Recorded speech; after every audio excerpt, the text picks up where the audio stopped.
Bienvenue à toutes et à tous. Comme je le disais tout à l'heure, on est hyper contente de vous accueillir. Micro, caméra éteint, je vous informe que la rencontre sera enregistrée. Et vous avez une petite fonctionnalité sur votre écran où vous pourrez commenter, réagir tout au long de la rencontre. Et c'est Marie Dupéillage qui m'accompagne pour les relations bibliothécaires chez Comgy, qui se fera une joie en fait d'être votre relais tout au long de la rencontre. Et voilà, elle répondra à vos questions et puis elle en relaiera certaines pour les auteurs-illustrateurs. Je vous présente Anne-Pascale Serafini, qui est relation libraire. Elle mettra sa petite touche pétillante de fraîcheur tout au long de la rencontre. Je ne vous en dis pas plus. Et je vous présente Adèle, qui est avec nous en stage pour 4 mois et qui nous aide activement, passionnément. Voilà. Donc, je vous souhaite une belle rencontre.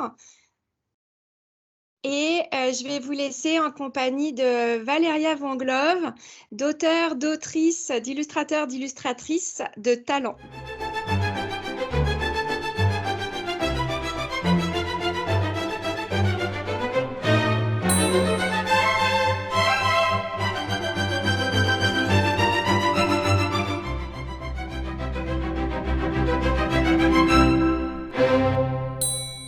Merci beaucoup d'être avec nous aujourd'hui. Voilà, les temps que nous traversons sont loin d'être évidents, mais nous permettent au moins d'essayer d'innover et de se rencontrer quand même, quoi qu'il arrive, même virtuellement. Donc voilà, merci d'être là, merci d'être curieux et d'avoir envie d'en savoir un peu plus sur nos publications, qui sont toutes le fruit de coups de cœur. Et les 4 livres qui vont être présentés ce matin sont évidemment des coups de cœur éditoriaux, des coups de cœur graphiques, des coups de cœur pour un travail, un univers, une idée. Et donc, tous ces livres que nous prenons beaucoup de plaisir à réaliser ensemble avec beaucoup d'amour, nous avions envie de vous les présenter un peu personnellement et de laisser la parole à leurs auteurs. Nous allons donc, cette rencontre va tourner autour de 4 livres. Tout d'abord, nous vous présenterons Les Flamands maudits d'Alice Denussy et Jeannie Coat, Les dinosaures pop, ça marche aussi dans ce sens-là, Les dinosaures pop de Maxime Doran, L'ourson rock et déjanté et ch'ti de Julien Delmer et L'effrayant croquis d'Estelle Billon-Spagnol. Pour vous présenter un petit peu en images ces livres, je vais partager mon écran. Hop. Et vous faire découvrir en premier un très grand album rose, La malédiction des flamants roses. Donc, dans cet album, Alice et Yannick nous invitent à entrer dans les coulisses de la création d'un livre illustré. Et on assiste dès les premières pages à la mise en place de leur histoire. Donc, ça commence par le choix des personnages, avec quelques petits couacs quand l'auteur et l'illustratrice ne se comprennent pas du premier coup. Et ensuite, une fois que les personnages sont choisis et investissent les pages, on peut passer au décor. Donc, la première proposition des autrices est la forêt, ce qui semble une bonne idée, mais en fait, la plupart des personnages ne sont pas très contents et râlent, sont un peu trop coincés ou voilà, trouvent que l'endroit n'est pas idéal. Et donc, au fil des pages suivantes, les auteurs, alors que sur un principe d'accumulation, les personnages s'accumulent et deviennent de plus en plus nombreux au fil des pages.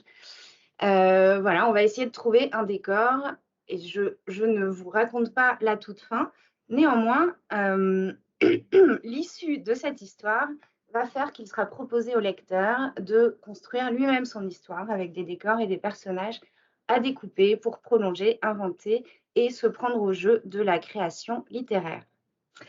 Le deuxième album dont nous allons parler est Le livre des secrets de mon dinosaure préféré, est un livre très pop, très scientifique, très BD de Maxime de Rouen, qui s'est amusé avec évidemment plein d'informations tout à fait vraies sur les dinosaures, à imaginer une journée de classe dans laquelle des enfants devraient présenter leur dinosaure préféré.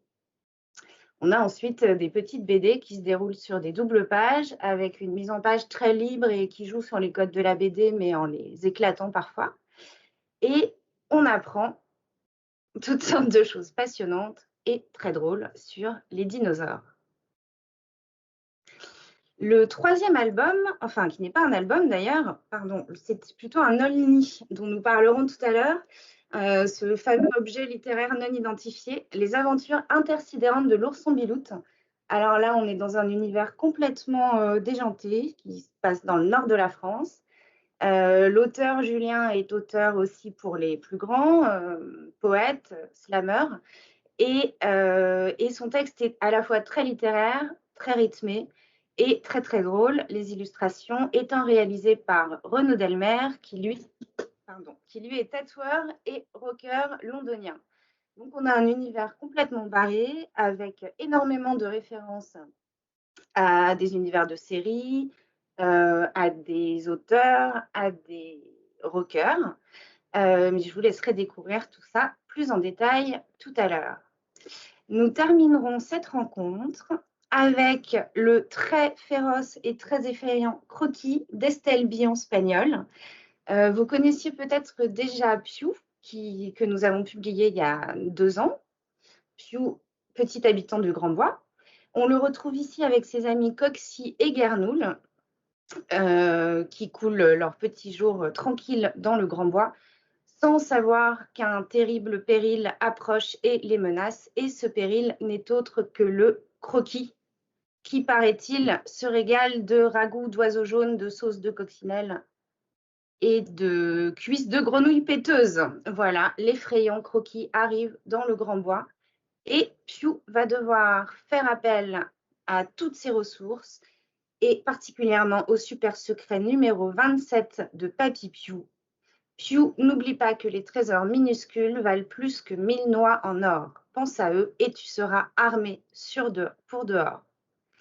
Sur ces bonnes paroles, Piou va vaincre sa peur du croquis et je laisserai Estelle vous en parler plus longuement tout à l'heure.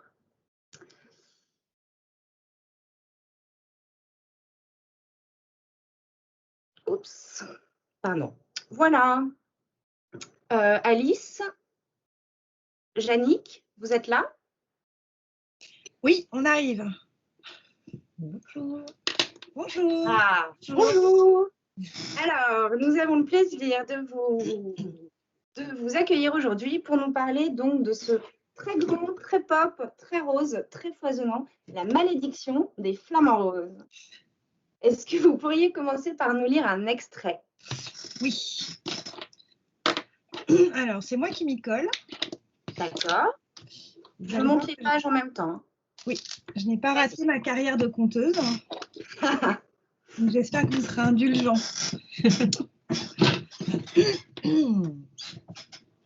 Valéria, c'est quand tu veux. Ah. Hop. Hop. Voilà. La malédiction des flamants roses.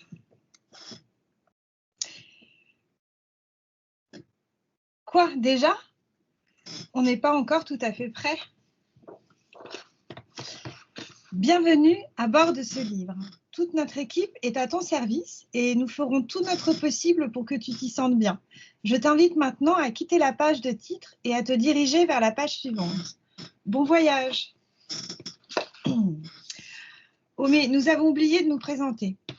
Moi, c'est Alice, celle qui écrit. Ensuite, il y a Yannick, celle qui dessine. Et puis, il y a Valéria, celle qui chapeaute. Nous allons essayer de te raconter une histoire et nous espérons vraiment qu'elle te plaira. Pour commencer, voici notre premier personnage. C'est facile. Il est rose, plein de grâce et il se tient en équilibre sur une patte. Tu as trouvé? Tourne la page et tu le découvriras. Désolée, il y a un léger malentendu. Attends un instant, il faut que je parle à Yannick. Yannick, je sais qu'une danseuse est pleine de grâce, que son tutu est parfois rose et qu'elle sait se tenir en équilibre, mais sur une jambe, pas sur une patte. Yannick, si tu veux un indice, je te rappelle le titre du livre, La malédiction des flamants roses. Ah, voilà, quel beau flamant rose. Ce flamand est le héros de notre histoire. Il va lui arriver plein d'aventures, mais il ne les vivra pas tout seul. Jannick va donc lui dessiner des compagnons de voyage. Pour les rencontrer, il te suffit de tourner la page. Qu'est-ce qu'il a de plus que moi, ce Piaf? Il est bizarre, ce flamand. Alors, ça fait quand même beaucoup de flamants roses, tu ne trouves pas? On pourrait peut-être varier un peu, non? Pourquoi ne pas ajouter un corbeau? Ce serait joli, un corbeau noir, au milieu de tout ce rose. C'est pas mal, hein, mais il manque encore quelques personnages. Demandons à Jannick de dessiner des animaux qu'elle aime bien. Un grand éléphant, un bel hippopotame et un poulpe élégant. Bah alors, on oublie la danseuse? C'est parfait, on peut s'arrêter là.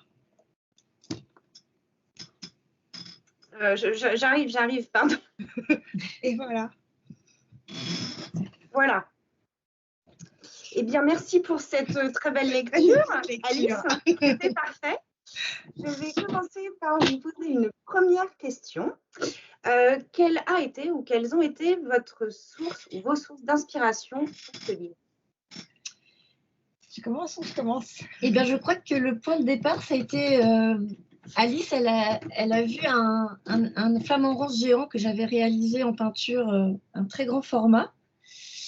Et puis, on a commencé à discuter des flamants roses et de cette mode, de cet engouement, de cette profusion de flamants roses un peu partout.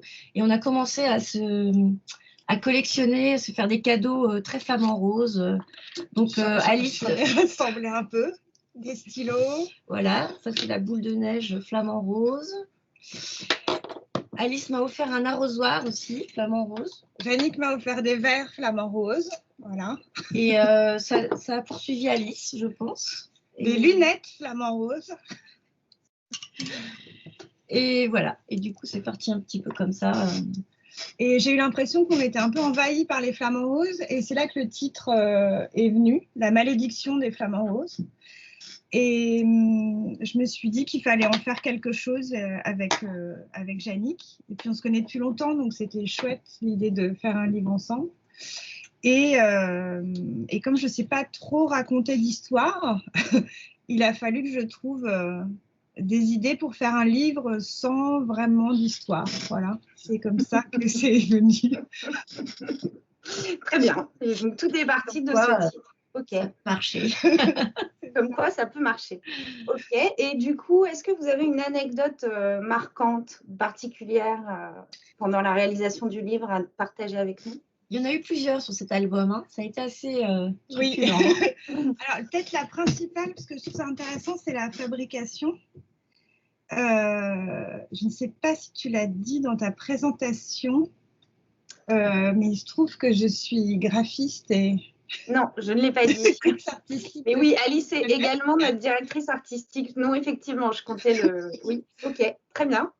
Voilà. Et aussi auteur. Donc, Et en fait, donc du coup, c'était moi qui m'occupais aussi de la mise en page et de la création graphique. Et en fait, au départ, avec Valéria, quand on en discutait, on savait qu'il devait être grand et on était parti sur 32 pages.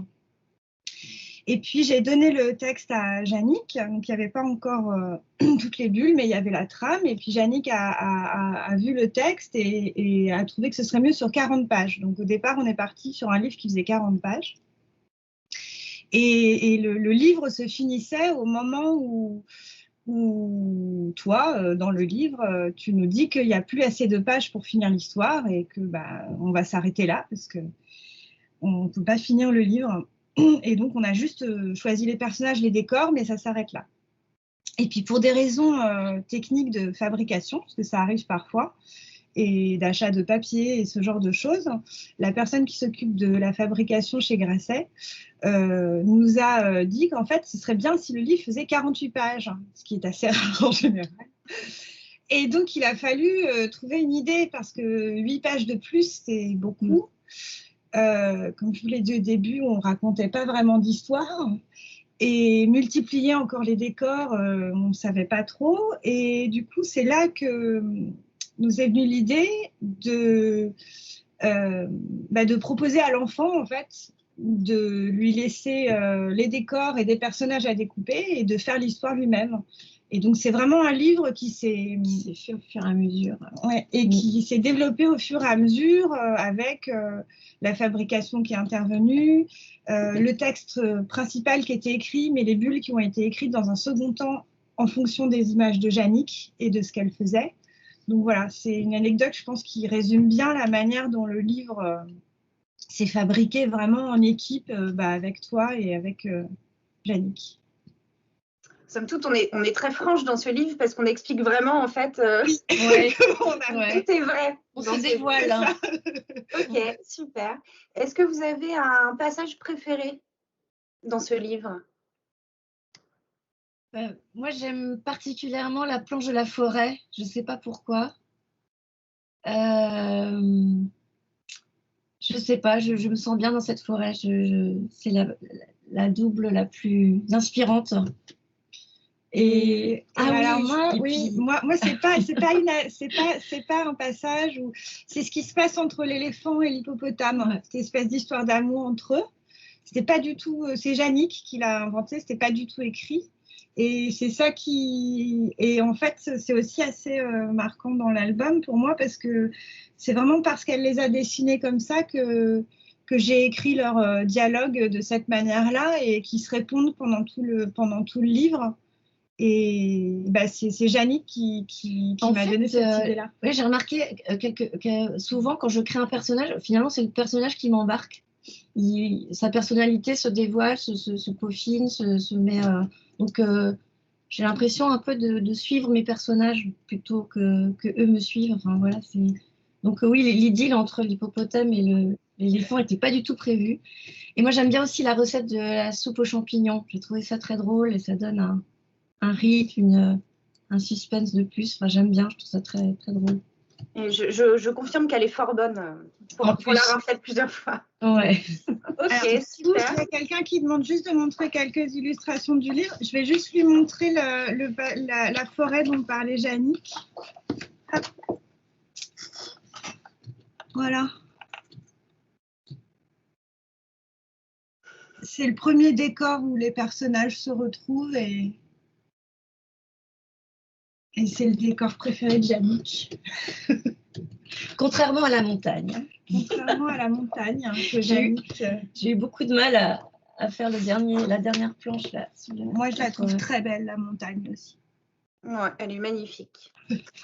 Voilà. Ok, super. Alors maintenant, le jeu des 3 mots. On a préparé pour chacun d'entre vous 3 mots, un mot couleur, un mot objet et un mot miam. Voilà, donc si vous pouvez répondre d'une façon assez rythmée, je ne sais pas comment vous allez vous partager les réponses. Je commence par le premier mot, le mot couleur. À votre avis? C'est rose. Le rose. Voilà, si je vous dis rose, qu'est-ce que vous me répondez? Je pense que le rose, on peut parler de la couverture qui est très rose. Je tiens à préciser qu'on est en rose aujourd'hui, ce qui n'arrive pas tous les jours. Hein. On n'est pas si obsédé par cette couleur. C'est exceptionnel. Hein. Non, mais Jannick, peut-être parler de la couverture qui a été très évidente. Super, quel bonheur, enfin, pouvoir faire un livre rose. J'en rêvais. Donc, en plus, le flamant rose. Alors, le flamant rose, c'est quand même un animal particulièrement esthétique, je trouve, enfin, selon moi. Donc, on n'a pas beaucoup hésité pour la couverture. Elle est arrivée assez facilement. Et voilà, donc elle est. Et en fait, Jannick a proposé ce flamand en très gros plan. Et ça m'a donné envie de faire une couverture vraiment presque micro où il y a juste l'œil jaune du flamand, mais le reste est en noir et rose. Et voilà. Et du coup, c'est un peu la couleur totem du livre. Le rose. Alors, on y allait à fond et ça fonctionne très bien. Bravo, c'est une couverture glossy. Voilà. Je pense que ni vous ni moi n'aurions imaginé faire un livre aussi rose. On a tout fait pour. Aussi brillant, voilà, on a tout fait pour et on le remarque. Donc, non, ça fonctionne super bien. Et du coup, alors sans transition de rose, je passe au mot objet tutu. Oh là là, tutu. La danseuse. Ça me rappelle la danseuse. Alors, c'est le personnage qui m'a donné un peu de fil à retordre. Pourtant, j'adore la danse, les danseuses. Enfin, c'est un univers qui m'est assez proche. Mais je me suis aperçue aussi que je dessine beaucoup d'animaux dans mes albums. Et là, quand il y a un personnage humain, c'est toujours un peu plus problématique. Mais voilà, donc la danseuse, je sais qu'Alice me l'a fait refaire plusieurs fois. Voilà, c'est comme ça qu'elle a trouvé son le caractère. Personnage de la danseuse, c'est comme un peu revache. Ça a été le personnage peut-être un peu plus difficile à trouver. Même dans sa personnalité, elle est un peu pain-bêche, un peu revêche, mais il fallait pas qu'elle soit antipathique non plus. Ouais. C'est pour ça que les dialogues de la danseuse, moi c'est ça, elle avait un côté pain-bêche et c'est pour ça que j'ai voulu faire un décalage entre son aspect très élégant et sa manière de parler qui est très gouailleuse, très un peu Arletty, enfin qui est pas du tout, qui va pas du tout avec l'idée qu'on pourrait se faire d'une danseuse. Ouais. Voilà. Bah, c'est vrai que ça illustre bien aussi la façon dont le livre s'est construit. En fait, chaque personnage s'est imposé à trouver son identité, son caractère, sa façon de parler. Sans qu'on l'ait vraiment décidé à l'avance. Ouais. Voilà, avec les échanges qu'on a pu avoir en rebondissant sur tes dessins. Et c'est très, très chouette. Ils ont pris leur indépendance. Alors, le dernier mot, le mot miam, ce sera champignon. La soupe de champignons. Alors, je suis bien contente de l'avoir mise parce que tout le monde en parle. Apparemment, ça a marqué. Bah oui, il faut peut-être que tu expliques un peu cette histoire. Alors, c'est la dernière chose que j'ai rajoutée dans le livre. Parce que à chaque fois dans les bulles, on avait trouvé une personnalité pour chacun. Et puis, il y a une lecture, on peut lire le livre d'un coup, mais on peut aussi suivre seulement les aventures de l'hippopotame ou seulement toutes les questions que se pose le chaperon rouge. Et en fait, le seul personnage qui n'avait pas vraiment une continuité, et à part le flamant rose qui se plaint que ça lui va pas, c'était le flamand, quoi. Et je trouvais ça chouette qu'il y ait un dialogue qui vienne un peu de nulle part et qui se suive tout le long du livre et que stoïquement, il raconte son histoire de soupe de champignons et qu'il réussisse à aller jusqu'au bout. À donner la recette. Et à donner la recette. Et c'est une vraie recette, vous pouvez la faire. Elle a été testée et tout ça. Il y a les ingrédients à la fin. Et voilà. Et pour moi, c'était aussi, ça me rappelait aussi certaines choses qui m'ont vraiment marqué dans l'humour, par exemple comme certains sketchs des Monty Python où il y a une espèce de bordel ambiant et au milieu de tout ça, il y a un personnage qui tient les choses, qui tient l'histoire et qui va jusqu'au bout de ce qu'il voulait faire. Complètement décalé. Et qui raconte sa recette de soupe de champignons. Voilà. Alors, c'est parfait pour la transition avec le mot bonus que nous t'avons préparé qui est référence. Alors, référence, parce qu'il y a beaucoup de références. Il y a des références, on parlait tout à l'heure de la couverture. Pour moi, pour la couverture, il y a une référence visuelle qui était, pareil, un personnage qui m'a marqué quand j'étais petite, la panthère rose, qui est rose aussi. Et puis, la panthère rose et l'humour des films avec Peter Sellers. Et après, alors dans le livre même, il y a des références. Alors, il y a des auto-références. Il y a des gardes sur les pages de garde. Ça, c'était une des premières idées qu'on avait avec Yannick, parce qu'on adore les pages de garde. On adore. Et ça nous a beaucoup plu. Après, il y a des références assez évidentes, comme le corbeau et le renard, le chaperon rouge, le loup, le lièvre et la tortue. Il y a aussi des références peut-être moins évidentes. Il y a je vais le retrouver. Il y a une paraphrase d'une chanson de William Scheller qui s'appelle Un homme heureux, quand l'éléphant dit « Tu veux pas qu'on s'en aille un peu tous les deux ?» Il y a évidemment la danseuse qui dit « Si j'aurais su, j'aurais pas venu ». Ça, c'est la guerre des boutons. Il y en a sûrement d'autres que j'ai il y a aussi Wink, que j'adore, la référence à Wink d'Arthur Geisert. Les cochons, le cri des cochons, c'est Wink, et ça, c'est une référence à un album jeunesse d'Arthur Geisert qui s'appelle Wink, qui était aux éditions Autrement, voilà. Qui était rose aussi. Et il y a longtemps, et qui était vraiment... qui était rose, c'est vrai. Que j'avais adoré. Bon, et bien merci pour ce petit point référence. Je vous le montre parce que je n'ai plus pour cet album que j'adore. Voilà, et il y en a certainement d'autres que j'ai oubliés, mais c'est vrai que c'est un album plein de références qui sont venues très naturellement. C'était pas une volonté comme ça de les faire rentrer. Donc là, c'est... Ouais. Ok. Voilà. Eh bien, merci Alice. Je crois que nous allons maintenant passer la parole à Marie, si elle a des questions du chat. Oui, tout à fait. Alors déjà, il y a un petit commentaire qui est très fan aussi du flamand et de sa soupe. Et il y a une question effectivement qui demande comment est arrivée l'idée de faire les pages activités à la fin de l'ouvrage. Et est-ce que vous avez déjà eu des retours d'expérience sur ces activités? Alors, c'est un peu ce que j'ai raconté tout à l'heure. Les pages activités, à la fin, elles sont arrivées parce qu'il fallait rajouter 8 pages. Et que l'album, on m'a demandé de faire un album de 48 pages au lieu de 40. Et j'ai trouvé que rajouter encore des décors, ça faisait vraiment trop. Et on a eu l'idée, puisqu'on n'avait pas eu le temps de faire l'histoire, on s'est dit, mais pourquoi pas proposer aux enfants de le faire à notre place. Et de laisser les décors, les personnages et qu'ils se débrouillent. Alors sachant qu'il y avait déjà pour moi l'idée que, par exemple, les pages de garde, les gardes n'étant pas encore prêts, je vais vous montrer, ils sont juste en noir et blanc, alors qu'à la fin, comme ils sont très près, ils sont en couleur. Et donc pour moi, je trouvais ça chouette que l'enfant s'en empare et puisse colorier les gardes déjà, par exemple. Et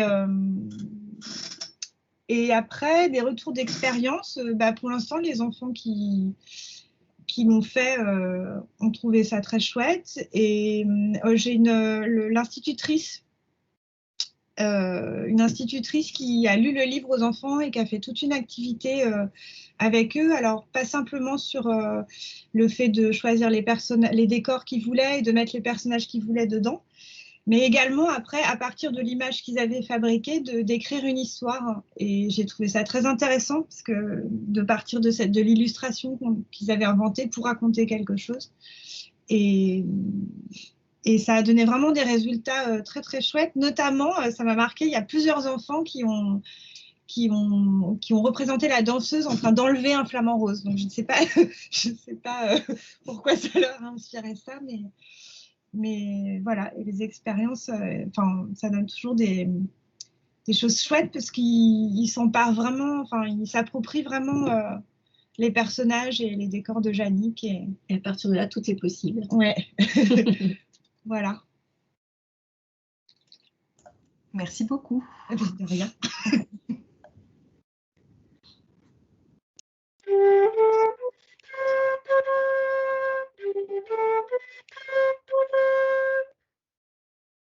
Petite interlude musicale. Attention, battle illustration. Nous avons besoin de Maxime, Estelle et Yannick.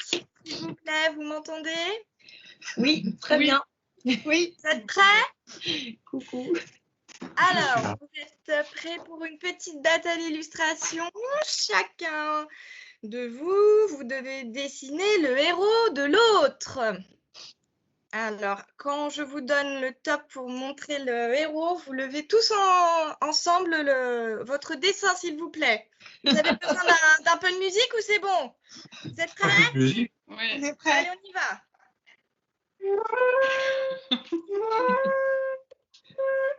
Attention, on va commencer par les flamands, s'il vous plaît. 1, 2, 3. Tout le monde me montre son dessin flamand. Moi, j'ai fait un origami. Yes. Bravo. Noir et blanc. Oh là là, quelle créativité, bravo. Super. Impeccable. Le Alors, flamand. j'ai fait en noir et blanc. Hein. Ah ouais, c'est très... Ça change, c'est Je pas vais le bon. colorier. Attention les amis, je vais vous demander le dinosaure. 1, 2, 3, levez vos dessins. Yes. Wouhou. Estelle, j'adore ton Super. Excellent.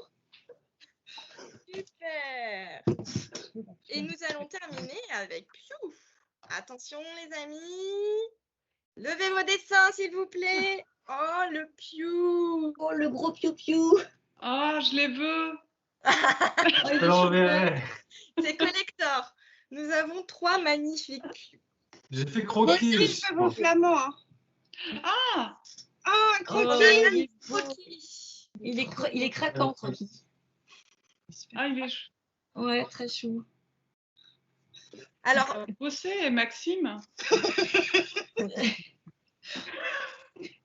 parfait. c'est pas mal, Est-ce que vous voulez qu'on remonte les dessins ou c'est bon? Non, c'est Oui, oui, il faudrait remontrer les dessins. Il y en a Ah, qui les dessins. Ah, Il y en a qui n'ont pas vu. Est-ce que vous pourriez remontrer vos dessins, chers amis? C'est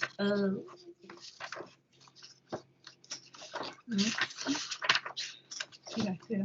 Je n'arrive pas.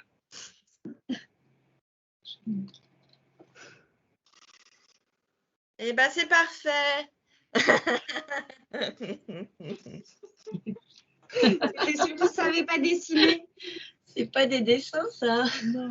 C'est pas des dessins, c'est quand Oui, même. alors là, ils ne savent pas Ouais. dessiner. Alors, Alors là, Estelle, si Ah tu oui, arrives à c'est voir comme ça. ce mini Pew en plastique fou. Tu le vois? Oui, oui, je vois. Enfin, je vois une boule jaune. Et les filles, pour les flamands, je suis désolée. Quoi qu'on essaye de faire, les pattes se cassent. Voilà. On a tenté, mais il n'a plus de pattes. Drôle de poule. Eh Voilà. bien, merci pour ce Merci. première pause. Je te laisse la parole. Valéria. À tout à l'heure. À tout à l'heure. Ah oui,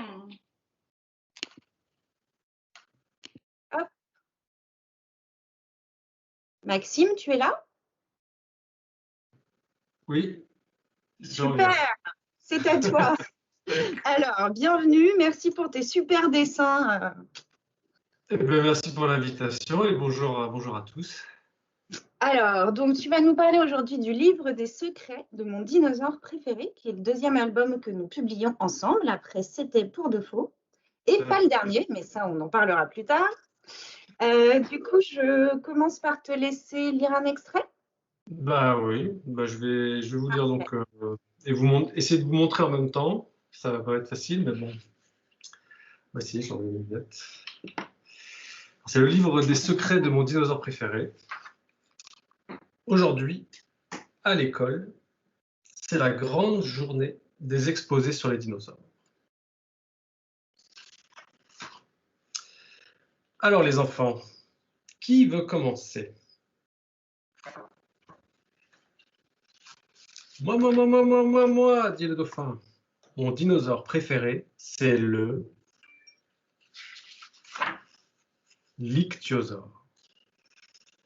Parce qu'on le surnomme le dragon des mers. Il était là avant l'apparition des dinosaures. Avec ses dents tranchantes, c'est un super prédateur.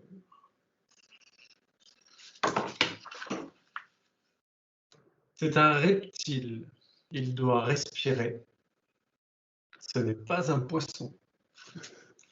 Mais il peut plonger profondément pour trouver des proies ou des baudroies. C'est le seul à avoir disparu avant la météorite. Parce que d'autres super prédateurs, plus gros, sont apparus. C'était le meilleur. Premier arrivé, premier parti. Je vais dire un second. Moi, mon dinosaure préféré, c'est le l'iguanodon. L'iguanodon, parce que c'est un des premiers dinosaures qu'on a trouvé. On l'a reconstitué à partir d'une dent. Au début, on pensait qu'il marchait sur 2 pattes. En réalité, il marchait à 4 pattes. Il a la taille d'un buste de 5 mètres. Il a des mains incroyables. Un pouce tranchant pour se défendre, comme Zorro. Un petit doigt articulé pour attraper les objets. Et 3 gros doigts pour marcher. Herbivore, il mange des cailloux en soupe pour aider sa digestion. Au Maroc, on a trouvé des centaines d'empreintes d'iguanodons fossilisés. On a appelé cet endroit la vallée des dinosaures. Une sacrée découverte. Bref, les iguanodons ont marqué le sol de leur époque. Voilà. Merci, Maxime. C'est un peu dur de dire en montrant les images. Oui, non, c'est très dur, mais c'était très clair. Merci. Alors, Maxime, quelle a été ta source d'inspiration? Alors, pour ce livre-là, ma source d'inspiration, c'était assez simple. En fait, j'ai un petit garçon qui adore les dinosaures. Et donc, j'en ai acheté plein, j'ai regardé. Et puis, en fait, je me suis rappelé, avec les dinosaures, que moi-même, quand j'étais petit, en fait, j'adorais ça. Et donc, je me suis un petit peu documenté. Et en me documentant, en fait, j'ai vraiment j'ai réaccroché presque, pour nous dire. Et puis surtout, je me suis rendu compte que les dinosaures, au-delà de l'engouement qu'il y a autour des dinosaures, c'est vraiment en fait un domaine, moi je trouve en fait qui est hyper intéressant parce que ça lie en fait la science et l'imagination. C'est-à-dire que, enfin, je trouve vraiment que tout, alors dans ce livre en fait tout est vrai. C'est-à-dire que je suis allé vraiment chercher des vraies informations, mais en fait les paléontologues, les gens qui travaillent sur les dinosaures sont des grands scientifiques, ils connaissent plein de choses, mais en fait ils imaginent toujours à quoi. On ne sait pas déjà à quoi ressemble un dinosaure, on ne sait pas quelle couleur il a, on ne sait pas comment il vivait, et en fait tout est imaginé. Et en fait ce qui est génial, c'est que tous les ans, ça change, ça évolue. C'est-à-dire qu'au début, l'iguanodon, c'est ce que je dis, au début, on le représentait sur 2 pattes, et puis après, on s'est rendu compte qu'en fait, les ossements qu'on avait, enfin les fossiles des os qu'on avait, en fait, ils étaient sur 4 pattes. Pareil pour le tyrannosaure, on le représentait en écaille. Là, on se pose des questions, est-ce qu'il avait des plumes, est-ce que ça ressemblait à une grosse poule? En fait, la science des dinosaures évolue, quoi. Et je trouve que ça me fait un peu penser, moi je suis j'adore Queneau, Pérec, Oulipo, etc. Et je trouve que vraiment les dinosaures, ça amène comme ça l'imagination, c'est fertile, quoi. Donc ça m'a vraiment plu et je me suis pris au jeu et j'avais envie de faire une petite encyclopédie rigolote, légère et en même temps documentée sur les dinosaures. Donc voilà, j'ai trouvé ce format. C'est ça mon inspiration. Super, parfait. Avec la petite touche BD. Voilà, parce que j'adore la BD et puis je trouvais que c'était une manière, voilà, ça sympathique d'amener les enfants aussi à lire comme ça des cases. Et puis en même temps, voilà, de aussi désacraliser la BD, de la rendre accessible, voilà, aux plus petits, quoi. Je trouvais ça intéressant. Et puis ça me plaisait de dessiner comme ça en cases. Alors, une anecdote marquante pendant la création de ce livre, en as-tu une? Une anecdote marquante, c'est plutôt, c'est plein d'anecdotes en fait. Si on n'est pas une en particulier, c'est que à chaque fois en fait que je me documentais sur un dinosaure, on découvre des choses. Par exemple, le spinosaure, là, c'est une espèce de gros crocodile avec une crête, puis on se rend compte qu'en fait, dans la crête, il y a des os, donc il y a des savants qui se disent, finalement, c'est peut-être pas une crête qu'il avait, c'était peut-être des bosses, donc il ressemblait peut-être à un chameau, donc il passe d'un espèce de dinosaure punk à un dinosaure chameau. Enfin voilà, je trouve que c'est plein de petites anecdotes qui à chaque fois me font rêver, quoi, voilà. Et elles sont dans le livre, en fait, ces anecdotes. Les anecdotes qui m'ont plu, je les ai mises dans le livre. Et certaines sont assez incroyables d'ailleurs. Alors, est-ce que tu as un passage préféré ou celui que tu trouves le plus drôle? Alors, c'est pas forcément un passage, mais j'ai cette image là que j'aime bien. C'est pour le diplodocus, en fait. C'était une des premières. Ouais. Et en fait, voilà, c'est une manière de raconter, voilà, d'expliquer le dinosaure avec les cases et puis en sortant des cases. Parce que je trouve, en fait, ce qui est intéressant dans les dinosaures, c'est que ils sont pas scientifiquement, voilà, ils sont jamais déterminés, quoi. C'est-à-dire qu'un nouveau scientifique va pouvoir faire des nouvelles théories, etc. Et je trouve que voilà, les faire sortir de la case là comme ça, de les faire passer d'une case à l'autre. Enfin, je trouve que ça représente bien en fait l'esprit du livre et l'esprit de la science paléontologique, quoi. Donc voilà, ça c'est une de mes images préférées et puis une de mes pages préférées. Voilà. Alors, je vais te donner 3 mots. Un mot couleur. Alors, tu peux répondre en vrac ou au fur et à mesure, comme tu veux. J'ai un mot couleur qui est le vert, un mot objet qui est le tableau et un mot miam qui est l'herbe. Alors, le vert, c'est la couleur en fait des lézards, parce que tous les dinosaures sont des lézards, vous le savez bien. Et donc, en fait, j'ai dessiné la couverture et le diplodocus en vert. Mais ce qui est génial, en fait, dans les dinosaures, c'est qu'on ne connaît pas leur couleur. On ne connaît absolument pas leur couleur, donc on ne sait pas s'ils étaient... Alors, on s'imagine qu'ils ressemblaient aux animaux qu'on connaît, mais bon, voilà. Je les ai fait, en fait, de toutes les couleurs. Il y a le tyrannosaure, enfin, il y en a même des roses, là, pour parler des flamants roses. Il y a le pachycéphalosaure en rose, il y en a en rouge, il y en a en orange. Donc, c'est le vert, mais...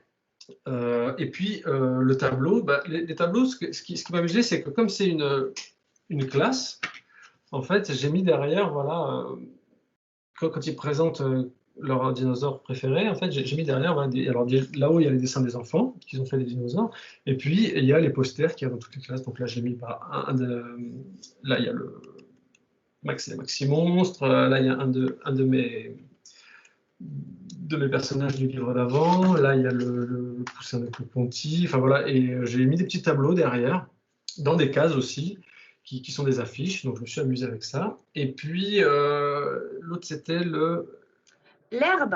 la nourriture, l'herbe. Ah oui, l'herbe. Ben, l'herbe, c'est très important parce qu'il faut savoir, donc une anecdote, tiens. C'est que les dinosaures ont disparu. Et en fait, on dit souvent ils ont disparu parce qu'une météorite a frappé la Terre, etc. Et en fait, le plus important chez les dinosaures qui ont fait que les dinosaures ont disparu, c'est l'herbe, justement. C'est parce que quand la météorite a frappé la Terre, en fait, ça fait un énorme nuage de fumée autour de la Terre. Et en fait, le Soleil n'a plus pu percer la couche. Donc, les herbes qui se nourrissent de l'eau et du Soleil sont mortes. Donc, comme les herbes sont mortes, les herbivores sont morts. Et comme les herbivores sont morts, les gros carnivores sont morts. Donc, c'est comme ça, en fait, que les dinosaures ont disparu. En fait, c'est pas vraiment parce qu'ils ont pris une météorite sur la figure, parce qu'elle est tombée à un endroit, mais c'est en fait parce que le Soleil ne pouvait plus transpercer la couche, l'atmosphère, qui fait que, bah, voilà, alors après, il y a plein de théories, mais une des théories, c'est ça, c'est qu'en fait, les herbes sont disparues et donc les dinosaures sont morts de faim, quoi. Ok, très bien. Merci Maxime. Voilà. Et je te donne un dernier mot bonus qui est dragon. Alors dragon, bah oui, dragon, c'est le prochain livre qu'on va faire avec Grasset. Ça s'appellera Un trésor lourd à porter, et donc c'est l'histoire d'un dragon qui n'aime pas l'or et qui se retrouve à garder une montagne avec un énorme trésor. Et donc voilà, donc ça c'est le début de l'histoire, et il va rencontrer une petite fille, je vous en dis pas plus, qui a un rapport aussi avec l'or. Et voilà, c'est une petite histoire, un petit roman illustré. Alors là, j'ai dessiné tout à la plume. Là, pareil, je dessine toujours à la plume, mais là, j'ai mis du pro marqueur, c'est-à-dire vraiment des feutres avec des couleurs très pop. Et là, pour le dragon, en fait, j'ai tout dessiné vraiment à la plume et avec une seule couleur. Vous verrez qu'il y a un jaune or qu'on a. Regarde, j'ai une surprise pour toi, Maxime. Ah, super! Je l'ai reçu vendredi. Mais je ne l'ai pas vu. Bah, voilà, il sera en librairie dans une semaine.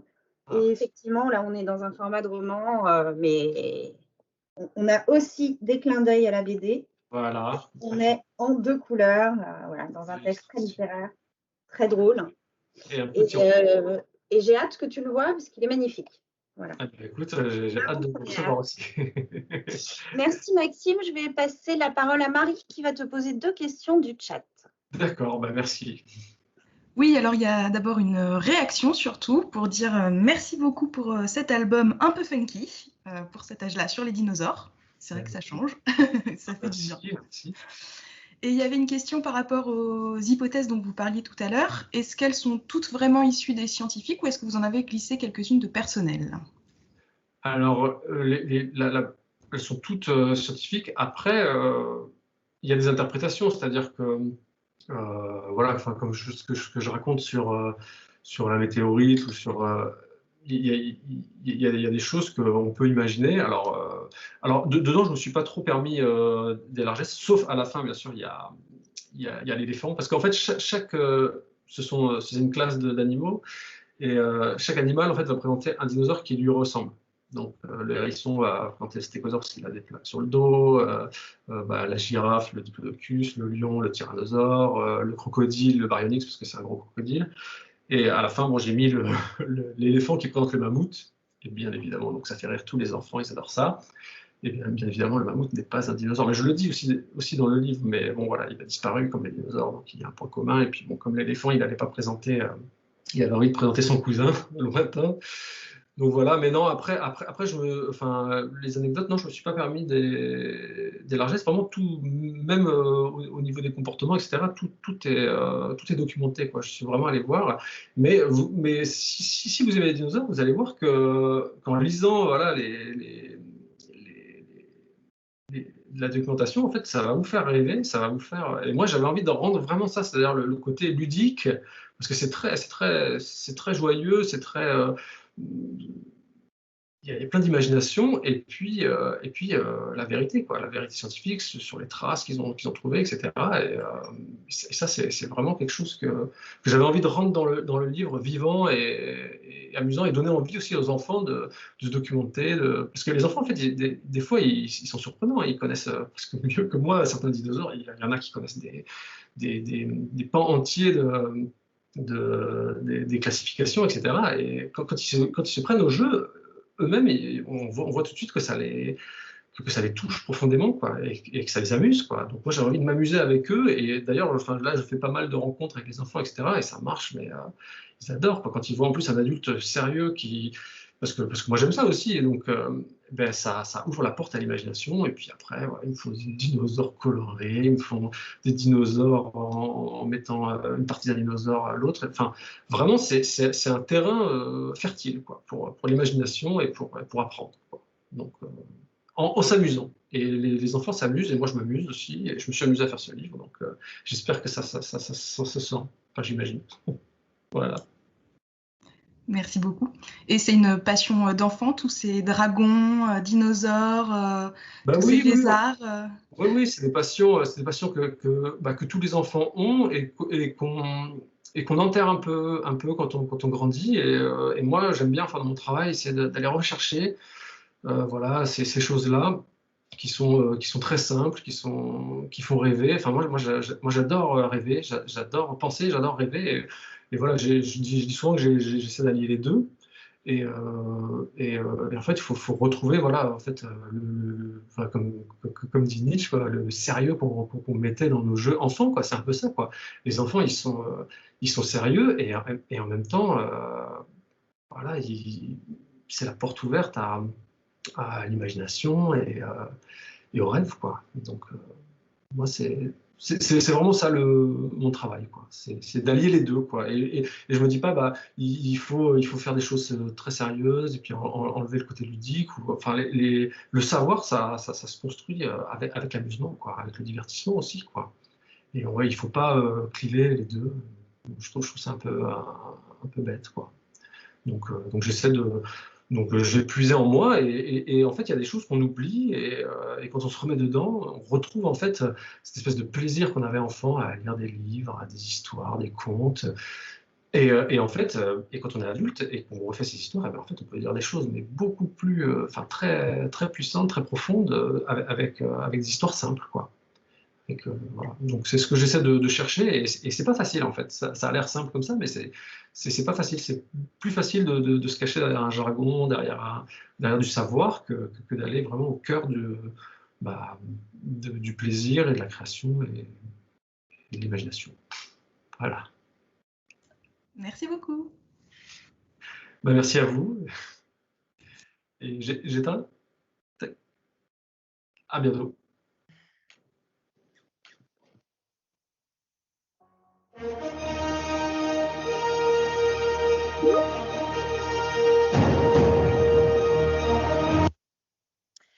Ah, on était tous en manque de cinéma, il arrive, et aujourd'hui, vous avez le droit d'assister à la plus belle, la plus cosmique, la plus intersidérante vidéo. Laissez-vous porter. Image, action, ça tourne! Dans un petit village du nord de la France, tout va pour le mieux. Il pleut. Mais une redoutable menace plane. Le terrible Blastador a décidé de prendre le contrôle de l'humanité en empoisonnant les frites avec l'infâme sauce Z. Aidé par Lémi, le rocker au grand cœur, sa sœur Janice et la mystérieuse Lady Sparadrap, l'ourson Biloute se dresse courageusement face aux envahisseurs. Parviendra-t-il à déjouer les plans machiavéliques, commandant de la galaxie fantôme? Suivez les aventures intersidérantes de l'ourson Biloute, une série déjantée et pleine de rebondissements. Aux éditions Grasset Jeunesse. Vous l'aurez compris, nous accueillons à présent Julien Delmer, l'auteur de L'ourson Biloute, un livre intersidérant complètement barré, décalé, rock, que Julien va nous présenter maintenant. Julien, bienvenue. Bienvenue, merci Valéria, merci à toutes et à tous. Il est chouette le teaser, hein, ça faisait au moins 2 ans que je ne l'avais pas vu, et ouais, il est vraiment, il met en train, c'est chouette. Il fonctionne très bien. Alors, est-ce que tu commences par nous lire un extrait? Mais oui, les enfants, je vais vous lire le début de l'ourson Bilout, premier épisode, première page. Dans un petit village du nord de la France, entre les champs de betteraves et les pylônes électriques, la nuit tombe tendrement sur la campagne. C'est bientôt l'été, mais comme nous sommes dans le nord, il crachine, il flotte, il drache encore et toujours. La pluie clapote contre les tuiles des toits. Ça fait clip-clip, ou bien clap-clap, et même cloup-cloup selon le sens du vent. Derrière un bosquet de tilleuls et de bouleaux s'étend la mare aux grenouilles. La lune a posé son reflet au milieu des nénuphars. Ça fait croix-croix, ou bien crouic-crouic, ou même croic-croic selon l'humeur des bestioles. Un peu à l'écart du village, le long de la grande route, se dresse une jolie maison avec des murs en briques et une cheminée en briques elle aussi qui crache un panache de fumée blanche dans le ciel étoilé. Au premier étage de la maison, une douce lumière filtre à travers les rideaux de la chambre du petit Kevin. C'est l'heure d'aller se coucher, mais d'abord une histoire. Il était une fois une princesse qui avait de longs cheveux d'or. Elle vivait seule avec sa grand-mère dans un vieux château perché sur une colline. Bla bla bla et bla bla bli. Un jour, un prince charmant passe sous son balcon monté sur un grand cheval blanc. Bla bla bli et bla bla bla. Hélas, 3 fois hélas, une vilaine sorcière avait jeté un sort à la princesse qui avait mordu à pleines dents dans une citrouille empoisonnée. Et patati et patata. Papa lit avec une voix de crapaud enrhumé. Bilout, l'ours en peluche, la tête à moitié écrasée sous le bras de Kevin, commence à s'impatienter pour de bon. Qu'est-ce qu'elle est gnangnan, cette histoire, nom d'une fricadelle. J'ai jamais entendu un truc aussi nunuche. La princesse, le château, la sorcière. Réveillez-vous les mecs, le Moyen-Âge c'est fini. Bilout est un ours en peluche pas ordinaire. Il a un fichu caractère et du courage à revendre. Lui, ce qu'il adore, ce sont les histoires de soucoupes volantes, d'extraterrestres et de rayons laser. Alors ces sornettes de princes charmants et de chevaux blancs, ça l'ennuie, mais ça l'ennuie. Voilà pour le début. C'est les 2 premières pages de l'ourson Bilout. Alors, je me repère à mon petit timing. Donc là, je vous ai fait la lecture et je dois vous parler des sources d'inspiration du livre. Eh bien, je serai très franc, les sources d'inspiration de ce livre sont doubles. La première source, c'est en fait le rock'n'roll et particulièrement le rock'n'roll des années 60 et 70. En fait, j'avais envie de rendre hommage à la musique qui n'est pas forcément celle de ma génération, mais qui est plutôt celle de la génération de mes parents, les baby boomers. Et j'avais envie, voilà, de faire découvrir plutôt à la génération de mon fils, qui avait à l'époque 8 ans, une musique qui correspond à celle de ses grands-parents, pour le dire très simplement. Donc, lui faire découvrir Jimi Hendrix, Janis Joplin, les Doors, Motorhead, etc., etc. Et je me suis dit que la meilleure solution, ce serait tout simplement de traiter les rockers comme des super-héros Marvel, comme des super-héros de séries et de BD. Donc, il y en a vraiment une pléthore, hein, là, de personnages qui apparaissent comme ça dans le roman. Alors, je vais vous en citer quelques-uns quand même. Il y a Jimi Hendrix, on en a parlé. Il y a une petite évocation de Led Zeppelin. Il y a David Bowie qui apparaît en homme libellule à la fin du roman. Il y a Queen, plus particulièrement Freddie Mercury. Il y a également Patti Smith, Bob Marley, Nina Hagen, la chanteuse punk. Attends, dis pas tout, Julien. Berlinoise, mais attends, encore un, quand même, ou 2. Et, s'il te plaît, et quand même, je tiens à le dire, Frank Zappa et James Brown. Voilà, entre autres. Mais là, j'en ai cité à peu près un tiers. Hein. Il y en a une bonne vingtaine encore. Donc voilà, l'idée, c'était ça. C'était, en fait, idéalement, quand j'ai rêvé de ce livre, je me suis dit, allez, les parents vont le lire avec les enfants, les plus ou moins grands. D'ailleurs, ça s'adresse aux enfants à partir de 8 ans, mais sans limite. Et puis après, ils auront envie évidemment de réécouter les musiques des rockers qu'ils auront découvert au fil du texte. Voilà, ça c'est ma première source d'inspiration. Ma deuxième source d'inspiration, je n'ai pas été très chercher loin, c'est mon fiston qui à l'époque avait 7 ans. Moi, je suis romancier au départ, hein, donc j'écris des livres pour les grands sérieux, avec des lunettes, tout ça, chez Grasset adulte, on va dire, collection jaune. Et mon fils, on avait vraiment marre de me voir passer mes journées derrière mon clavier à écrire des livres qu'il n'aurait pas la possibilité de lire avant des années. Donc, il m'a demandé de lui écrire une histoire pour lui. Et je suis parti avec cette idée d'un gamin du Nord, un ourson un peu comme ça râleur. Et puis, ça s'est enchaîné. Et donc, je dis toujours que mon fiston est mon grand inspirateur sans fil. C'est vraiment, voilà. Et en plus, c'est rigolo parce que la série, le roman, a rassemblé trois épisodes plus 2 inédits. Donc, ça, c'est l'aventure Biloute, c'est presque 3 ans pour moi.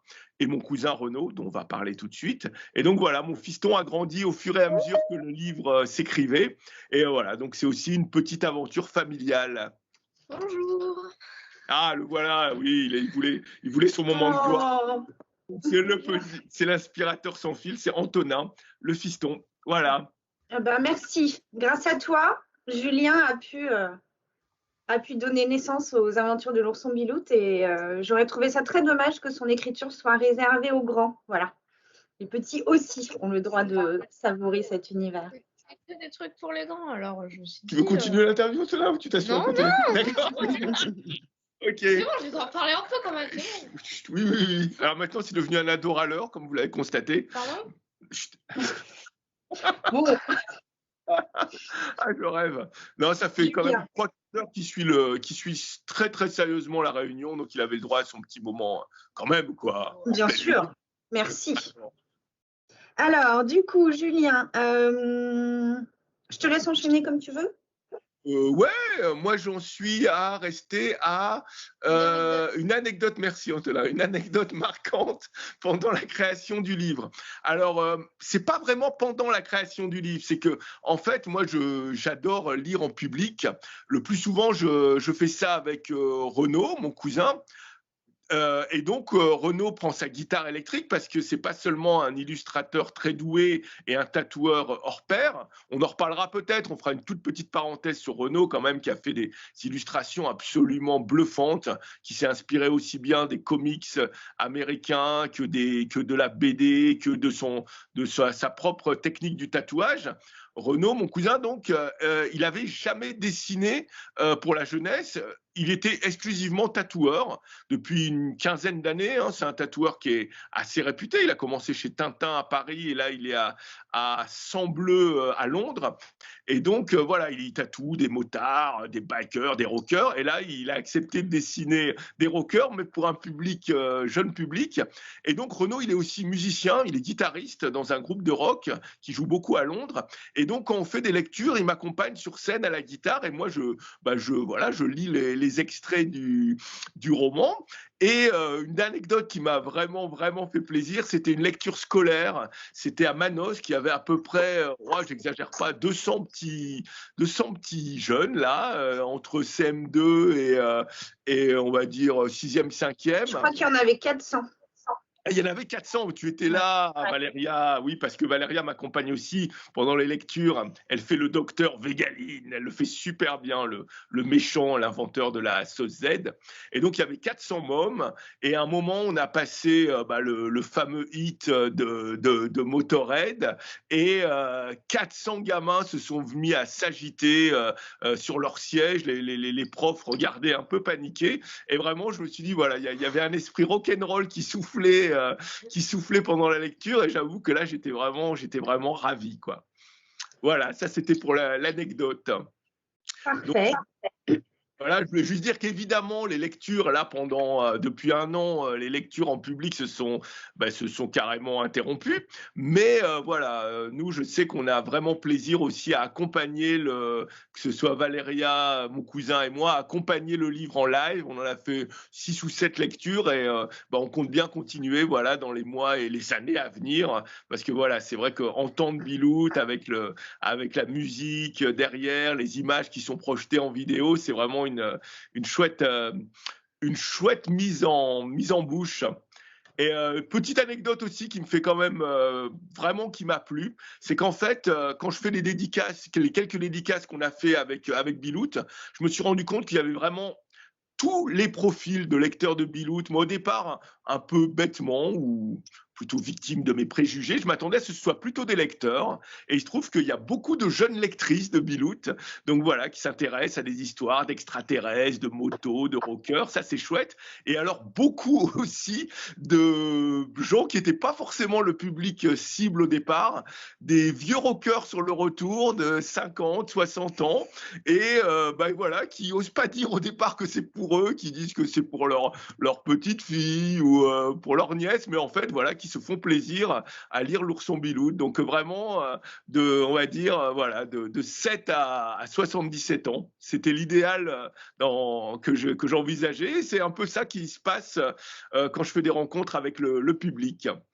Alors, ensuite... On va passer aux 3 mots, Julien. 3 mots. Bon, 3 minutes, 3 mots. Je peux pas parler de mon passage préféré? Alors, très vite. Mais Mon passage préféré, c'est celui d'Annie Laferrière, parce qu'il n'y a pas que des romans. Je voudrais aussi rendre hommage à des écrivains que j'aime, que j'admire depuis longtemps. Donc, il y a Dany Laferrière qui fait un petit passage, personnage de Vieuxot, une sorte d'académicien de l'espace, et voilà, qui pose des énigmes de Sphinx à Bilout. Voilà, donc juste petite parenthèse, j'ai envoyé le livre à Dany, qui est un ami, et il était enthousiaste. Il m'a dit, ça y est, maintenant je suis immortel. J'étais déjà immortel avec l'Académie française, mais là, je suis rentré dans une bande dessinée, un livre pour enfants, et voilà, il était ravi. Et moi aussi, forcément. De son vivant. Ah bah oui. La couleur, c'est évidemment le bleu, parce que figurez-vous que dans l'ourson Bilout lutte contre donc l'invasion extraterrestre, et les extraterrestres ont mis au point une sauce redoutable, la sauce Z. Cette sauce Z, c'est une sauce à frites, sauf qu'elle est bleue. Et elle est dotée de pouvoirs maléfiques, et grâce à ces pouvoirs terribles, les extraterrestres comptent mettre l'humanité en esclavage. Donc voilà, le bleu s'imposait forcément, puisque c'est la couleur de la sauce Z. Un mot objet, guitare. Guitare, oui, forcément, la moitié des rockers que je présente dans le livre sont guitaristes, à commencer par Jimi Hendrix, qu'on appelle dans le roman l'enfant électrique, et qui, grâce à ses solos absolument intersidéraux, va parvenir à trouver une antidote à la sauce Z, parce que l'idée, c'est quand même de contrecarrer les plans des extraterrestres. Ah, j'adore le dessin de Renaud là sur Jimi Hendrix, il est psychédélique au possible, c'est super. Le mot fétiche, le poireau. Le mot miam, le poireau. Ah, le poireau. Alors, le poireau, pourquoi le poireau? Parce que ça se passe dans le Nord, c'est quand même important de le rappeler. C'est un mélange de science-fiction et un petit côté anthropologique au pays des ch'tis. Donc, le poireau, c'est un élément de base qui rentre dans la préparation de plein de plats, notamment la flamme-cuche, la tarte au poireau. Et il se trouve aussi que dans le roman, le poireau est détourné de son usage culinaire, pourrait-on dire, pour servir d'armes psychédéliques, puisque le poireau laser est employé par Bilout pour lutter contre les extraterrestres. Il y a aussi des navets explosifs. Donc voilà, tout ça pour dire, évidemment, vous l'aurez compris, que le roman est assez déjanté. Donc voilà, moi je me suis complètement lâché, Renaud aussi. Donc à un moment, voilà, il y a un duel, hommage à Star Wars bien sûr, hein, un duel de poireau laser. Voilà, et pourquoi pas finalement. Et pourquoi pas, tout à fait. Merci Julien. Ton mot bonus sera Waterzooi. Waterzooi. Alors, Waterzooi, c'est un mot flamand. Ça signifie eau qui bout. Hein, et c'est aussi le nom d'un plat typique du Nord, un plat de poulet en sauce qu'on accompagne évidemment de frites. Et j'en profite pour dire que voilà, il y a un glossaire à la fin du livre, c'est-à-dire qu'il y a plein de mots comme drache, alfoufel, brel, etc., qui sont expliqués à la fin du livre dans un glossaire avec des définitions plus ou moins fantaisistes d'ailleurs, des mots du Nord que vous avez rencontrés au fil du roman. Donc voilà, c'est aussi l'occasion, de se bidonner, certes, les aventures de Lucien Bilout, mais aussi de s'instruire sur le vocabulaire vernaculaire des Hauts-de-France. Ça me paraissait important. Magnifique. Merci beaucoup, Julien. Marie, c'est à toi. Oui, alors il y a beaucoup de réactions dans le chat. Vous avez beaucoup de fans, Julien. Beaucoup de fans qui adorent Bilout. Et notamment quelqu'un qui a réagi en disant que en Charente-Maritime, vous aviez des enfants qui ont adoré découvrir Bilout, qui les a fait beaucoup rire et dont la langue ch'ti les a beaucoup étonnés. Et ils attendent une suite avec impatience. Est-ce que Bilout a encore des aventures devant lui ou pas? Ah là là. Envisagez, papa. Alors, Antonin dit oui, il faut absolument qu'il y ait une suite. Alors, là, c'est le roman qui vient de paraître, rassemble en fait 5 épisodes. Donc, il y a quand même, je ne vais pas faire de spoiler, hein, mais il y a une fin. Mais c'est une fin ouverte, c'est-à-dire que effectivement, on pourrait tout à fait envisager dans les années à venir, pourquoi pas, une suite des aventures de Bilout, mais alors sans doute sorti de son territoire naturel, puisque Bilout, à la fin du roman, change de maison, change de milieu, et il est adopté par une petite fille. Je vous donne juste un petit élément. Elle s'appelle Greta et elle est très connue. Et elle adopte Bilout. Donc pourquoi pas, les aventures de Bilout et Greta, sauver la planète, on ne sait jamais. Il faudra qu'on en parle avec Valéria, mais ouais. Bilout écologiste, pourquoi pas, carrément. Voilà. Merci beaucoup. Ben, merci à vous, à très bientôt, au revoir. Merci Julien. Merci à toi Valéria.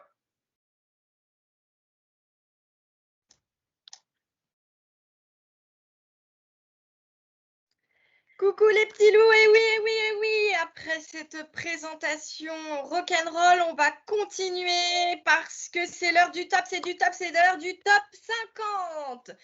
Alors, chers amis libraires, bibliothécaires et autres écoutants de cette fabuleuse rencontre, nous allons vous mettre à contribution via le chat.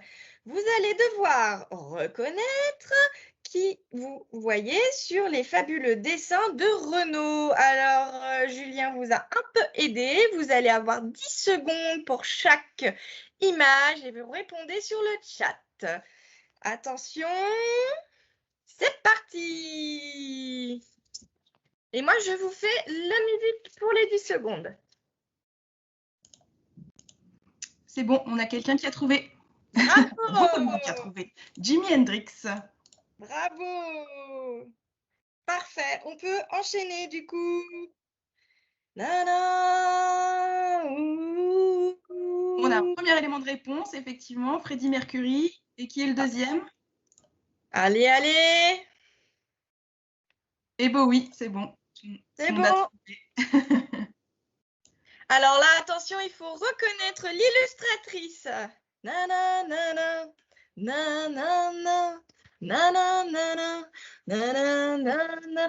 Ou plutôt l'autrice.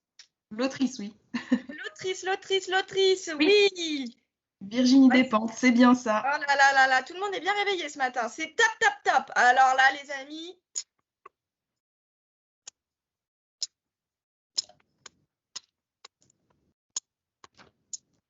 Non, c'est pas The Clash. Non, j'avais pas de guitare électrique, hein, donc je ne pouvais pas vous jouer, donc vous faites du tambourin. Non, on n'a pas de bonne réponse pour le moment. Allez. Vous les avez écoutés, vous continuez de les écouter, vous les aimez, oui. Ils ont révolutionné leur monde. Marie? Toujours pas. Ah, c'est dur, hein? Allez, on leur donne un indice, on leur donne un indice.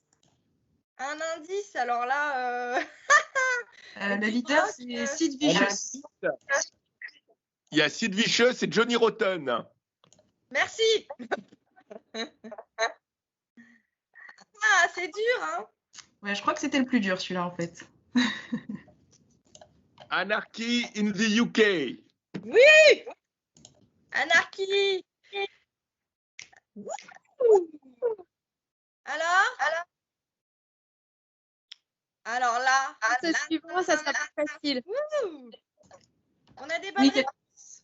quelqu'un a finalement trouvé les Sex Pistols. Et là, je veux quelqu'un a trouvé? Et là, oui, c'est bon, James Brown a été trouvé. Parfait. No, na, na, na, na, na, na, na. Et Bob Marley, c'est bon aussi. Bravo. Ah, bravo à tous. Bravo à tous. Alors, pour ce blind test, Anne-Pascale.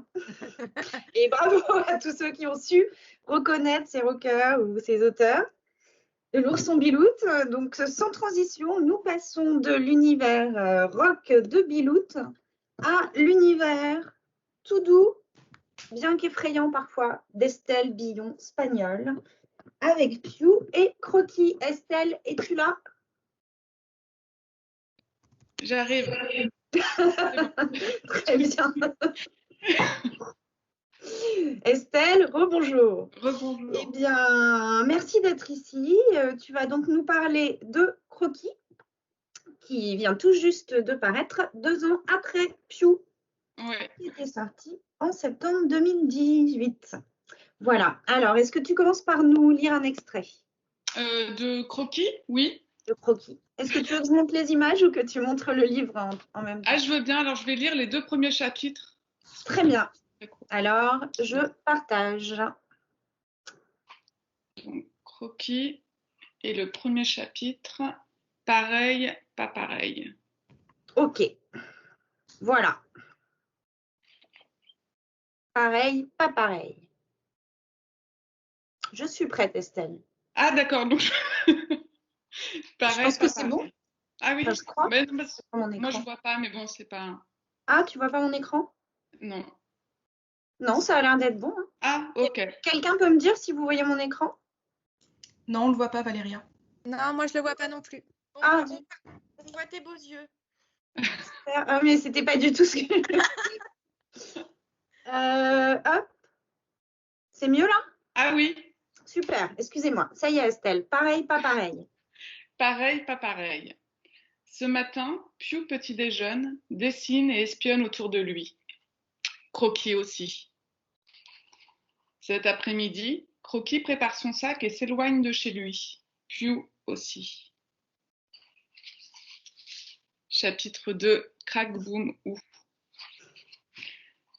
Ce soir, Piu, Coxy et Germoul ne veulent pas se quitter. Les 3 amis aimeraient que la journée qu'ils viennent de passer dure encore plus loin que demain.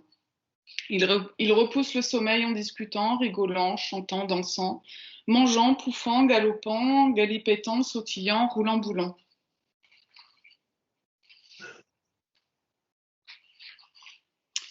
Quand même, parfois, dans la nuit, on a l'impression d'être ailleurs, un ailleurs vide et silencieux, qui serait une cage remplie de bruits effrayants. C'est le pouvoir du silence de la nuit. J'ai entendu crac-crac, pas vous? Moi, j'ai senti un truc dans le cou. Et si on disait qu'on était demain? Un croquis, je crois que j'ai vu un croquis.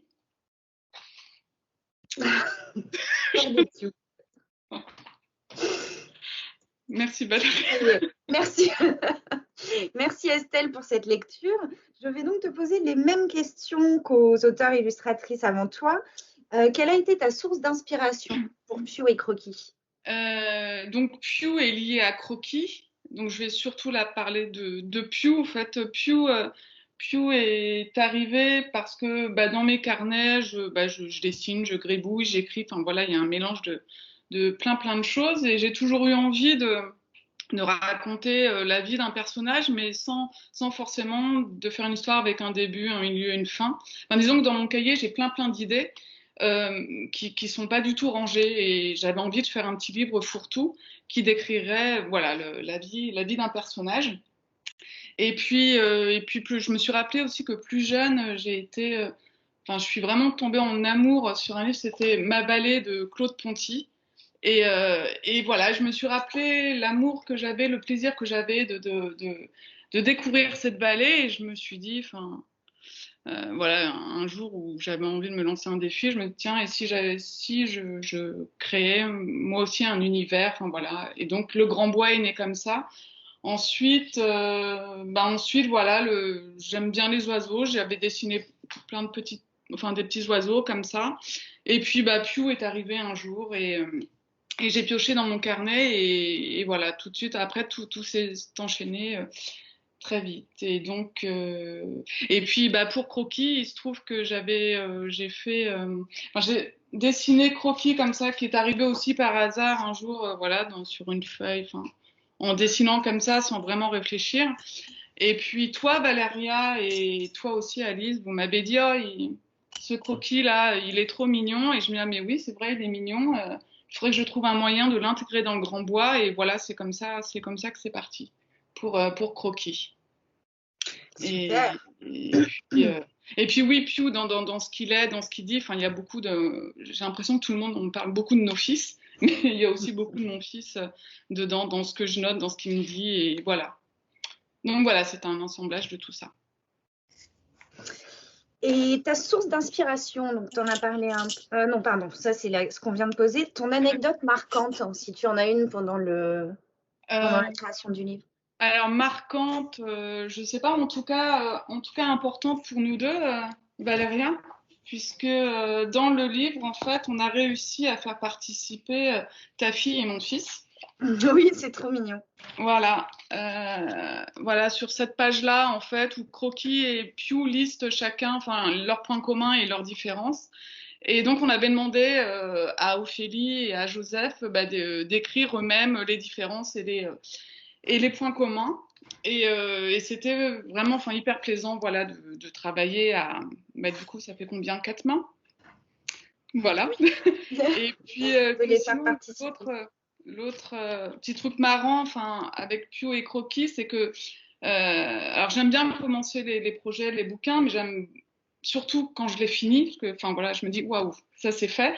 Et le plaisir en plus, le plaisir bonus avec Grasset, c'est que là, avec Valéria et Alice, on s'appelle et puis on met au point la dernière double.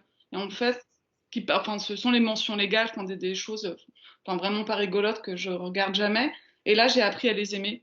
Parce que voilà, on discute, on essaye de trouver chacune des idées pour rendre toutes ces informations rigolotes. C'est sûr que quand l'ISBN devient l'incroyable sensation de bonheur naturel, tout de suite, c'est plus digeste. Très bien. Alors, donc toi aussi, nous t'avons préparé 3 mots en réponse rapide. Un mot couleur, le jaune. Alors, pourquoi le jaune? Le jaune, évidemment, c'est Pew.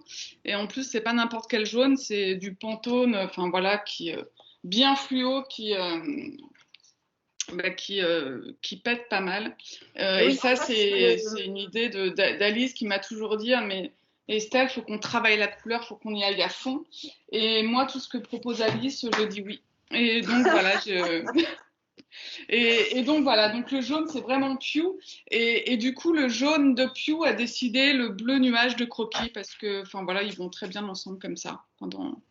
Voilà. Et la technique d'impression est la même, du coup 3 couleurs de la quadrichromie normale et la couche de jaune remplacée partout dans toutes tes aquarelles par une couche de jaune fluo Pantone. C'est ça, et ça c'était la partie d'Alice et moi j'ai bien...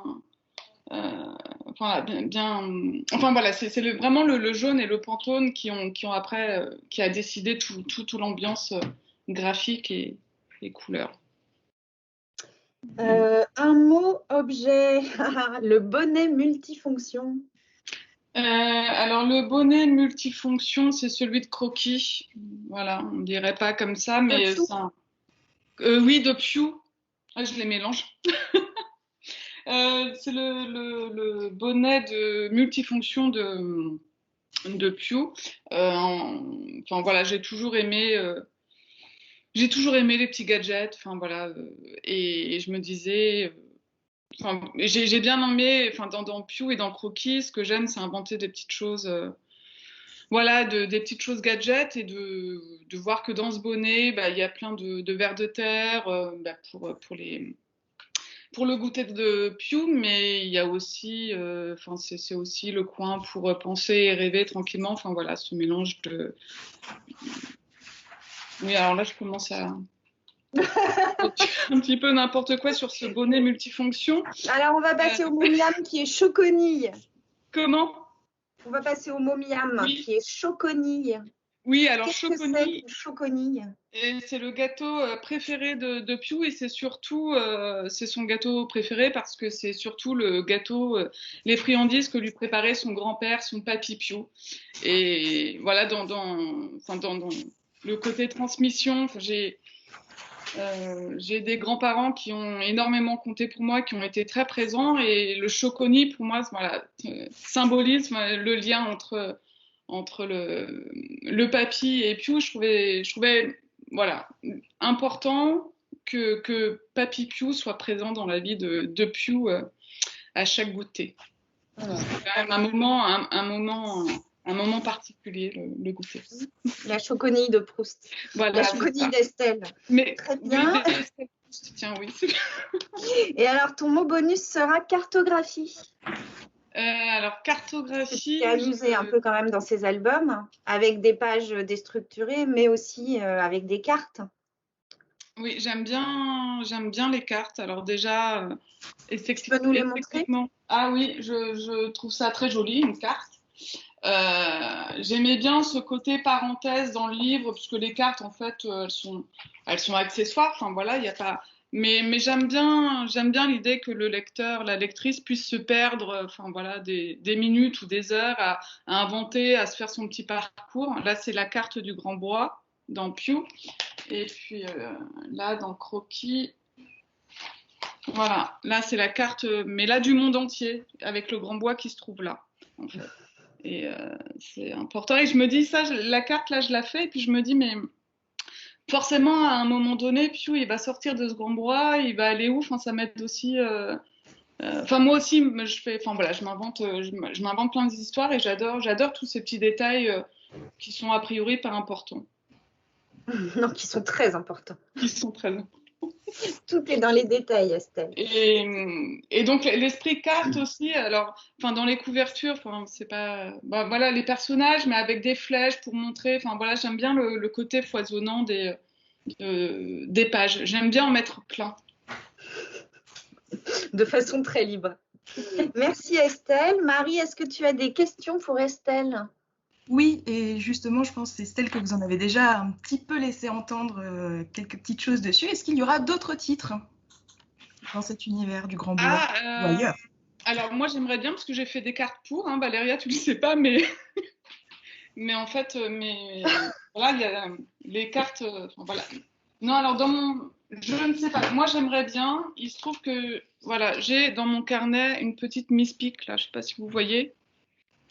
Là et j'aurais envie de l'intégrer dans le Grand Bois, mais après je ne sais pas du tout comment, pourquoi, enfin voilà, là c'est le tout début du tout début et d'ailleurs Valéria n'est même pas au courant. Si, c'est juste que je t'ai pas encore répondu parce que tu as commencé à m'en parler mais on n'a pas... Ouais, mais alors il n'y a pas d'histoire, il y a juste cette Miss Pic qui me... Voilà, je me dis qu'il faut que je lui trouve un rôle dans ce Grand Bois. En tout cas, j'aimerais bien. Merci beaucoup.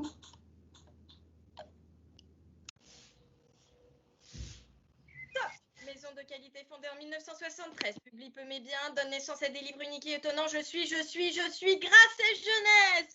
Chers libraires, chers bibliothécaires, bienvenue à Questions sur le fond Grasset. Voilà, nous allons tester aujourd'hui votre culture Grasset Jeunesse. Et nous allons laisser la parole à Valéria qui va vous poser les questions sur le fond Grasset Jeunesse. Valéria, c'est à toi. J'arrive, ma pile de fond est en train de tomber. Mais alors, effectivement, je vais vous poser 4 questions sur le fond. Pour les connaisseurs, les connaisseuses, pour vous donner un indice, je vais vous montrer la 4e de couverture d'un livre. Première question, citez un album très connu de Raymond Briggs. Voici la 4e de couverture. Nous avons le bonhomme de neige. Bravo! Le bonhomme de neige, le célèbre, le toujours là, toujours aussi beau, toujours aussi tendre et drôle et magnifique, le bonhomme de neige de Raymond Briggs. Bravo! 2e question. Quel est l'auteur des contes de la folie Méricourt?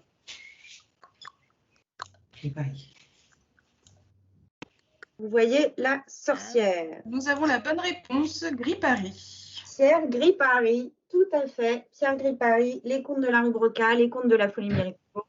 Bravo. 3e question, un titre un peu plus récent. Dans quel ouvrage Agnès Domergue fait-elle référence aux fleurs et aux koans japonais?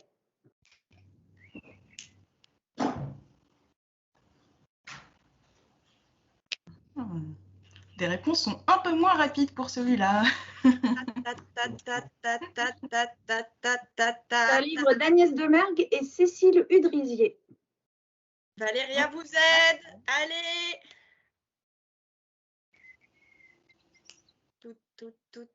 Sophie, je tourne. Attention, réponse. Vas-y Valéria. L'herbier philosophe d'Agnès Domergue et de Cécile Udrisier. Alors, si vous ne le connaissez pas encore, je vous invite évidemment grandement à découvrir ce très bel herbier. Alors, dernière question. Allez, on reste vigilant. Comment j'avais tourné ça? En 4 lettres. Comment s'appelle le monstre poilu de Bertrand Santini qui mange des enfants sages? Le monstre poilu de Bertrand Santini qui mange des enfants sages. Attention. Personne ne trouve? Alors? Personne ne trouve. Allez. Le Yark, ça y est, on l'a. Le Yark. Ah, bravo, merci. Bravo. Le Yark. Le célèbre Yark qui va fêter ses 10 ans. Qui est très très méchant donc. Et qui mange des enfants. Et ben merci beaucoup pour ce quiz, d'avoir participé à ce quiz Grasset Jeunesse. Et d'une manière générale, surtout d'avoir participé à cette réunion qui, j'espère, vous aura plu. Je vais la conclure en faisant un petit teasing sur nos prochains titres à paraître. Si j'arrive à partager, comme d'habitude, mon écran. Ça fonctionne? Vous voyez mon écran? Oui, on le voit ton écran. Ah, super. Alors, en librairie depuis la semaine dernière, La baignade d'Emma Lydia Squillari, un album pour les petits dès 3 ans, tout en douceur, dans lequel Odile, Coco et Patty vont partir pour une belle après-midi au bord de l'eau. Mais c'était centré sur une chose horrible, terrifiante, effrayante qui se cache au fond du lac. Je vous laisserai découvrir la fin. C'est un album vraiment tout doux, très délicat, très drôle, autour de l'amitié et des plaisirs d'été que j'espère nous pourrons revivre très bientôt. Deuxième prochain titre, Un trésor lourd à porter, dont nous parlions tout à l'heure, de Maxime de Rouen, dans la collection du Yark, donc les petits reliés, qui sont des histoires qui sont découpées en chapitres très courts et très illustrés, avec une langue très belle et un rythme très dense, qui permettent aux enfants, à partir du CE1, CE2, de les lire à leur rythme. C'est donc l'histoire d'un dragon et d'une princesse, dont je ne vous dévoilerai pas plus non plus, qui sera en librairie la semaine prochaine. Au début du mois de juin, nous vous présenterons un road movie pour les petits. C'est le road movie de Marcello, le petit pois, de Nani, le haricot, et de Monica, la fourmi. Voilà, tout ce petit monde dans un rythme effréné va se retrouver d'abord dans une ferme, dans le ventre d'un coq, partir en Vespa, arriver à la mer, et je ne vous dévoile pas non plus la fin, mais c'est très drôle, très mignon, et ce sera en librairie tout début juin. Mi-juin, nous publierons Les Victorieuses ou le Palais de Blanche de Laetitia Colombani et Clémence Paulet, dont nous avons déjà publié La Tresse ou Le Voyage de Lalita en octobre 2018. Là, on est dans l'adaptation du roman Les Victorieuses de Laetitia Colombani, qui s'attache à l'histoire du Palais de la Femme à Paris, qui est devenu un très grand refuge fondé au début du XXe siècle par Blanche Perron.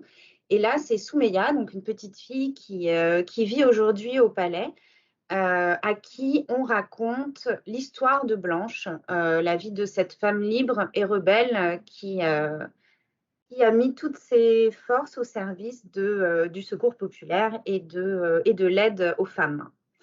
Voilà pour mi-juin, et un très rapide teasing quand même, parce qu'on est en train de travailler dessus sur les 2 titres que vous découvrirez à la rentrée en septembre. Donc, je vous montre juste la couverture des toutes petites histoires de Miguel Tango, on parlait tout à l'heure de l'importance des jeux de l'enfance. Voilà, là, on est vraiment dans cette préciosité des moments de l'enfance, avec un dessin très doux, très délicat, mais surtout plein d'humour. Ce sera en librairie début septembre. Et mi-septembre, un livre de cuisine pour faire le tour du monde et pour cuisiner entre parents et enfants, mais en découvrant surtout aussi l'histoire de pays et l'histoire de plats. Un livre de Chloé Mény-Deschamps, Salomé Vidal, illustré par Lucia Calfa-Pietra, pour faire plein de chouettes recettes à l'automne. Voilà, j'essaye de vous reprendre pour vous dire au revoir. Vous êtes toujours là? On est toujours là. Super. Eh bien voilà, j'ai terminé mon teasing. Je crois, Stéphanie, que j'ai à peu près respecté le timing. Bravo, bravo. Est-ce que c'est à toi? Merci à tous d'avoir participé avec nous à cette super matinée. Merci à Julien Delmer, merci à Jannick Coat, à Alice Denussy, à Estelle Espagnol, à Maxime de Rouen, Marie pour le super boulot des commentaires, à Pascal pour le tube. Et bravo, bravo Valéria. Merci à vous. Donc, on est enchantés. N'hésitez pas à nous contacter si vous avez encore d'autres questions. En tout cas, bravo à tous et on est enchantés, ravis. Et merci infiniment. Merci. Merci, au revoir. Merci beaucoup. Très bonne journée. À bientôt. Bravo. Bonne journée.